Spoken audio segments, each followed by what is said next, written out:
The police and first responders were incredible. The job done in particular by one young gentleman was incredible.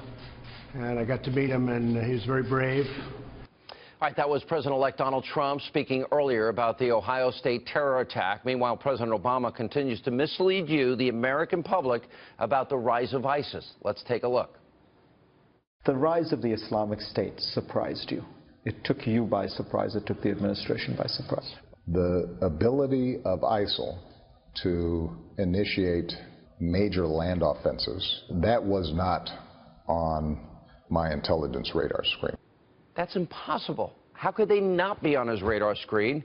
Did he not hear these dire warnings coming from America's top intelligence experts, including the director of the National Intelligence Agency, James Clapper? Watch this.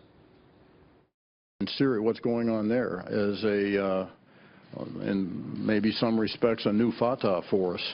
And what's going on there and the attraction of these foreign fighters is very, very worrisome. With the growth, as you pointed out, of terrorist elements in places like Syria and Yemen, we have a number of fronts that we need to confront simultaneously. Abu Bakr al-Baghdadi is a designated global terrorist under U.S. law, and we believe is currently based in Syria. His mission, as clearly stated in his own statements, is to carve out a zone of governing territory from Baghdad through Syria to Lebanon. So how did the president get it so wrong? Joining me now with reaction, the author of Defeating Jihad, The Winnable War, Dr. Sebastian Gorka. Let's go back to 2007. Then President George W. Bush, he warned exactly, with pinpoint accuracy, what would happen if we pulled out of Iraq too early. Listen to this, Dr. Gorka. Begin withdrawing before our commanders tell us we are ready would be dangerous for Iraq, for the region, and for the United States. It would mean surrendering the future of Iraq to al-Qaeda. It would mean that we'd be risking mass killings on a horrific scale. It would mean we allow the terrorists to establish a safe haven in Iraq to replace the one they lost in Afghanistan. It would mean increasing the probability that American troops would have to return at some later date to confront an enemy that is even more dangerous. Not only did they get the safe haven, but also the oil money so that they could advance the caliphate. He could have listened to any number of people, Dr. Gorka. How could he possibly say what he's saying that he didn't see it coming? Very simply, Sean. Remember, he said in that interview that it wasn't on the radar screen for him. Well, Sean, you need to be looking at the radar screen if you're looking for threats. We know, this is publicly disclosed information, that the President of the United States, Barack Obama, received and read less than half of his presidential daily intelligence briefings. You're not going to know what's on the radar screen if you don't look at the radar. Well said. Well said. Thank you. Thank you.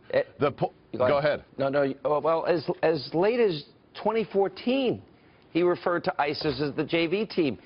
As in October 2015, that's a year ago, a little over a year ago, he's saying that ISIS is contained.